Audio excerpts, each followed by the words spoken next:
10 PM అర్ధరాత్రికి ఒక shop owner తన shop మూసిస్తూ ఉంటే అప్పుడే ఒక కుక్క తన దగ్గరికి వచ్చింది. ఆ కుక్క నోట్లో ఒక బ్యాగ్ వేలాడుతూ ఉంది.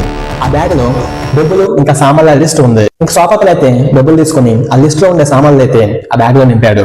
ఇంకా కుక్క ఆ బ్యాగ్ ని నోట్తో పట్టుకొని వెళ్ళిపోతుంది. అసలు ఎంత తెలివైన కుక్క, ఎవరిదని తెలుసుకోవాలనే ఆసక్తితో ఆ షాప్ ఓనర్ అయితే ఆ కుక్క వెనకాల వెళ్ళాడు. అండ్ ఆ కుక్క అయితే బస్ స్టాప్ లో నిల్చుంటుంది. కొంత టైంకి బస్సు వస్తుంది అండ్ ఆ కుక్క కూడా బస్సు ఎక్కుతుంది. కండక్టర్ కుక్క దగ్గరికి రాగానే అప్పుడు ఆ కుక్క తన మెడను వచ్చి కండక్టర్ కి డబ్బులు చూపిస్తుంది. అప్పుడు ఆ కండక్టర్ డబ్బులు తీసుకుని కుక్క మెడలో టికెట్ అయితే తగిలిస్తాడు. ఎప్పుడైతే దాని స్టాప్ వస్తుందో కుక్క అయితే దాని తోకను ఊపి కండక్టర్ కి ఆపమని సిగ్నల్ ఇస్తుంది. అప్పుడు ఆ కండక్టర్ బస్ డ్రైవర్ తో చెప్తాడు బస్సును ఆపమని. అప్పుడు ఆ కుక్క బస్సు దిగి వెళ్ళిపోతుంది. షాప్ ఓనర్ అయితే ఆ కుక్కను ఎంతో ఆసక్తితో గమనిస్తూ దాని వెనకాలే వెళ్తాడు. ఇంకా కుక్క ఇంటి తలుపు కొడుతుంది. లోపటి నుంచి వచ్చిన దాని ఓనర్ దాన్ని అయితే లాఠీతో కొట్టడం మొదలు పెడతాడు. ఇదంతా గమనిస్తున్న ఆ షాప్ ఓనర్ అయితే ఆ కుక్కను ఎందుకు కొడుతున్నారని కారణం అడుగుతాడు.